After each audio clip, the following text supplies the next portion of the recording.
युधिष्ठिर ने पूछा, जनार्दन, वैशाख मास के शुक्ल पक्ष में किस नाम की एकादशी होती है? उसका क्या फल होता है? उसके लिए कौन सी विधि है?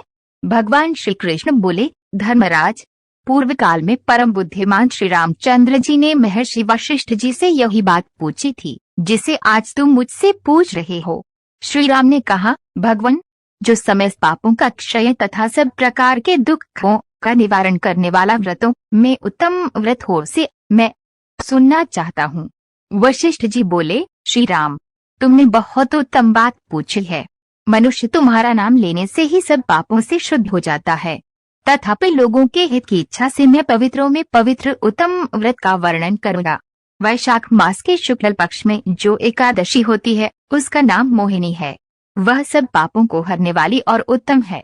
उसके व्रत के प्रभाव से मनुष्य मोहजाल तथा पातक समूह से छुटकारा पा जाते हैं। डंडा सरस्वती नदी के रमणीय तट पर भद्रावती नाम की सुंदर नगरी है। वहाँ धृतिमान नामक राजा, जो चंद्रवंश में उत्पन्न और सत्य प्रतिज्ञ थे, राज्य करते थे। उसी नगर में एक वैश्य रहता था जो धन धान्य से परिपूर्ण और समृद्धशाली था। उसका नाम था धनपाल। वह सदा पुण्य कर्म में ही लगा रहता था। दूसरों के लिए पौसला, प्याऊ, कुआं, मठ, बगीचा, पोखरा और घर बनवाया करता था। भगवान विष्णु की भक्ति में उसका हार्दिक अनुराग था। वह सदा शांत रहता था। उसके 5 पुत्र थे, सुम्न, द्युतिमान, मेघावी, सुकृत तथा धृष्ट अबुद्धि। धृष्ट बुद्धि 5वां था। वह सदा बड़े बड़े पापों में ही संलग्न रहता था।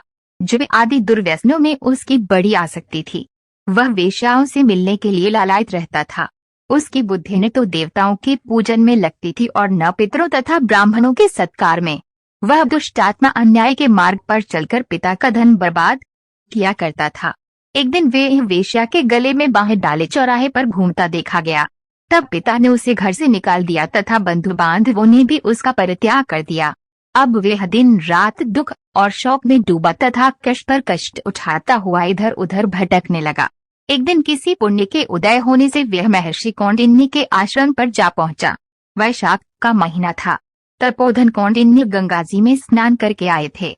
धृष्ट अबुद्धि शोक के भार से पीड़ित हो मुनिवर कौंडिन्य के पास गया और हाथ जोड़ सामने खड़ा होकर बोला, ब्राह्मण द्विज श्रेष्ठ, मुझ पर दया करके कोई ऐसा व्रत बताइए जिसके पुण्य के प्रभाव से मेरी मुक्ति हो। कौंडिन्य बोले, वैशाख के शुक्ल पक्ष में मोहिनी नाम से प्रसिद्ध एकादशी का व्रत करो।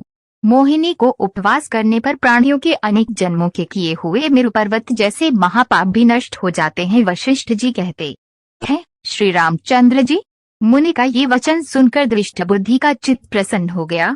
उसने कौंडिन्य के उपदेश से विधि पूर्वक मोहिनी एकादशी का व्रत किया। नृपश्रेष्ठ, इस व्रत के करने से वे यह निष्पाप हो गया और दिव्य देह धारण कर गरुड़ पर आरूढ़ हो सब प्रकार के उपद्रवों से रहित श्री विष्णु धाम को चला गया। इस प्रकार ये मोहिनी का व्रत बहुत उत्तम है। इसके पढ़ने और सुनने से सहस्र गोदान का फल मिलता है।